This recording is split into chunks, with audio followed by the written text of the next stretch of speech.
Begek-ugek sadulita melai-lai.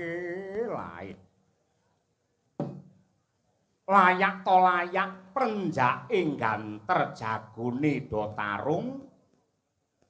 Jebul ripalungguhan iki padepokan kuing Gunung Tidar.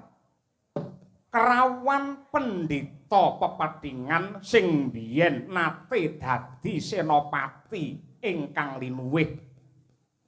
Pendhita Kendali Sada Senggana Anoman padha winantu Basuki anggenmu prapta Maruti.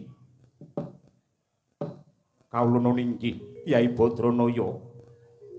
Awit saking berkah pangestu paduka Kyai Semar Wilujeng Niskala anggen kula sowan wonten ing Gunung Tidar. Mboten langkung sembah pangabekti kula mawantu-wantu kunjuk sahandap pepada paduka. Lan kula tansah anjurung donga mugi-mugi Kyai Semar tansah ginanjar bagas kesarasan. Matur nuwun. Dene nganti kaya ngono anggen ngurmati lan ngaji-aji karo Badranaya.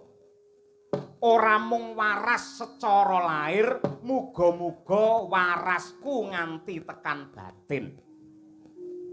Merga mungguhe Semar ing antarane jiwa kelawan raga ki pancen baku kabeh. Yen kon milih isih baku jiwane.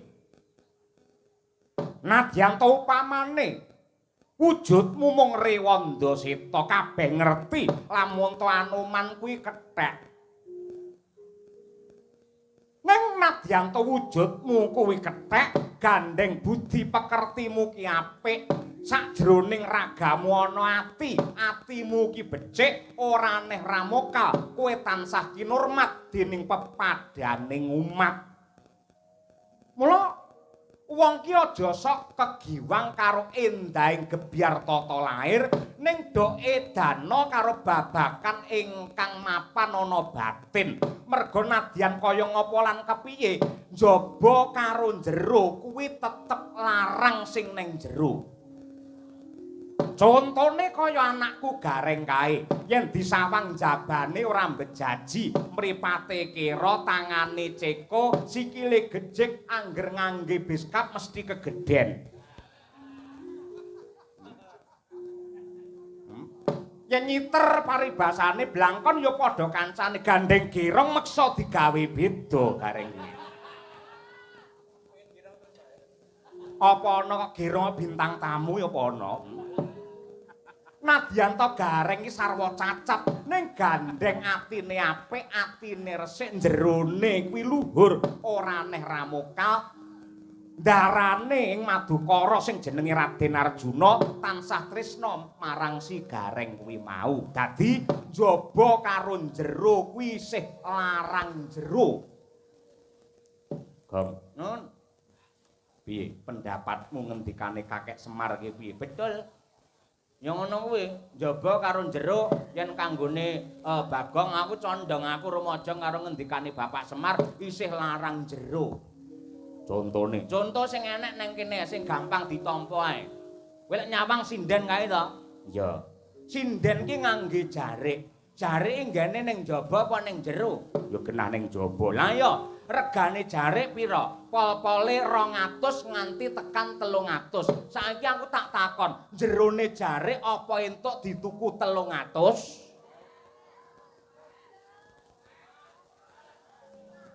Ya ora oleh. Ora oleh, upamane oleh berarti wis bosok kuwi pisan. Lah iya. Lho, kuwi minangka bukti lek antarane jaba karo jero kuwi larang jero. Kaya awake dhewe pono kawan iki, pono weruh kawan kanca. Wujude kowe saka Semar lak kaya bulus. Gareng kaya tikus, kowe jan kaya menda. Aku ya kaya ngene wujude. Ning gandeng setya bekti marang Bendara mligine para Pandhawa. Mula raneh ramu kaneng ndi-ndi awake dhewe tansah dicangking. Ngono lho, Tru. Iya, bener pancen kaya mengkono. Anoman padha becik anggenmu prapta Senggana. Inggih menika Ki Gareng. Iya.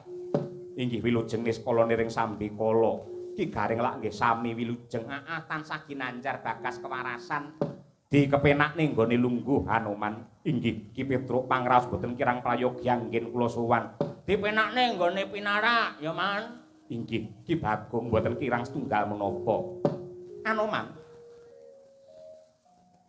Kok Ripalungguhan iki janur gunung kadengaren sliramu keroyo-royo munggah ana ing Gunung Tidar. Syukur lamun ta mertinjo kahanane Gunung Tidar lan tilik kelawan kahanane Semar Badranaya. Ewadene ana bab wigati ingkang bakal kababar, coba kowe kandha ingkang kanthi tetela. Kyai Semar. Heeh. Nyuwun pangapunten, kejawi kula menika kepengin mangertos kados pundi kawilujenganipun Kyai Semar Badranaya. Dene ingkang angka kalih wonten bab ingkang andadosaken kagiyating manah kula. Awit kabar sampun sumebar, warta sampun rata, bilih Ripalungguhan samangke Kyai Semar Badranaya badhe mbangun kayangan.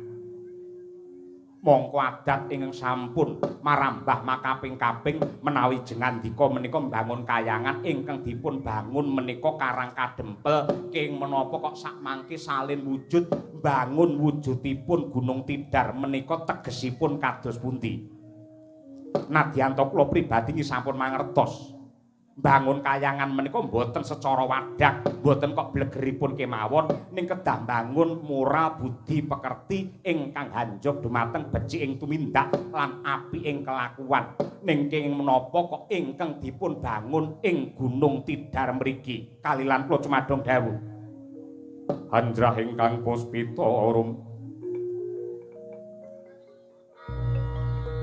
kasliring Samiron ombre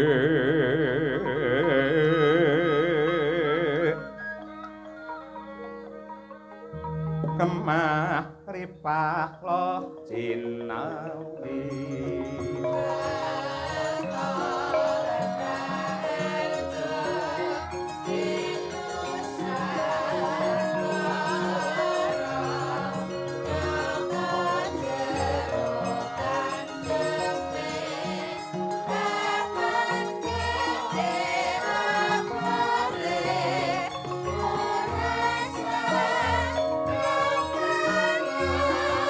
Mareka den prayitna semurire eko kali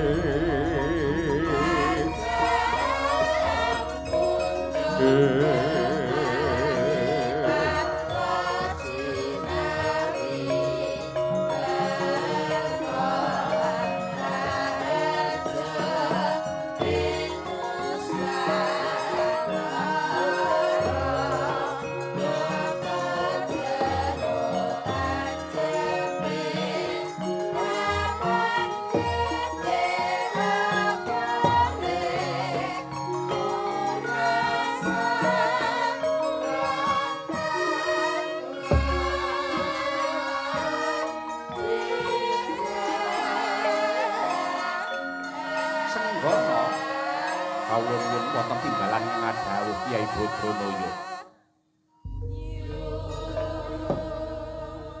Wong takon kuwi adile mung diwangsuli. Anggonmu ndangu kelawan Badranaya, kenapa lek kumbangun kok ora ning Karang Kadempel? Lho, kowe apa ora bosen aku mbangun Karang Kadempel wis ping 1000.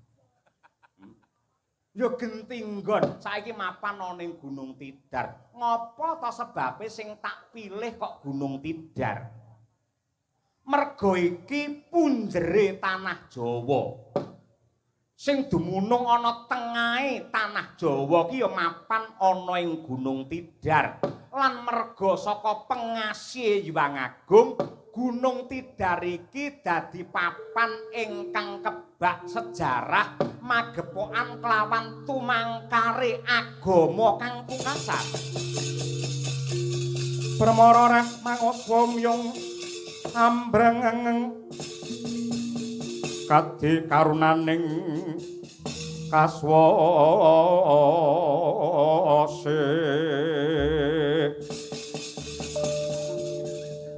neng marga memalakung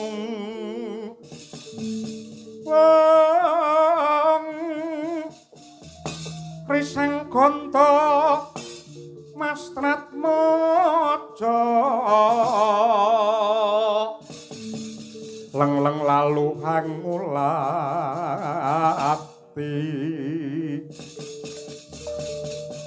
Surya mangkrang sang wayah kumyos hamara wayan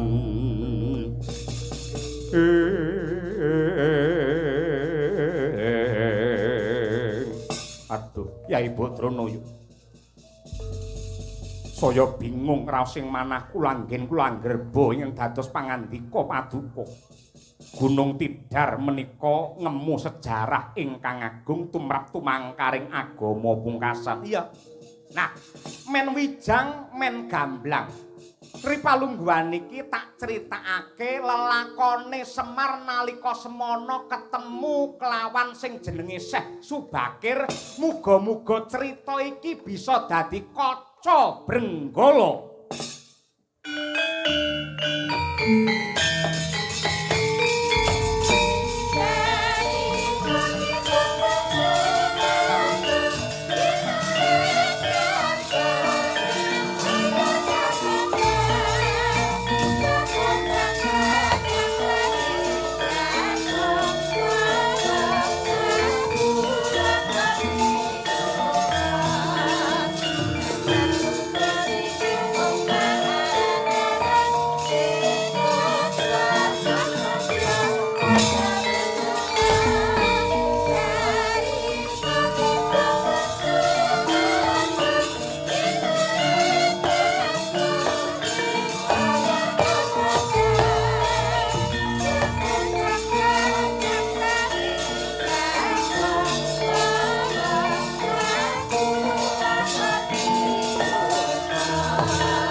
nuwun sewu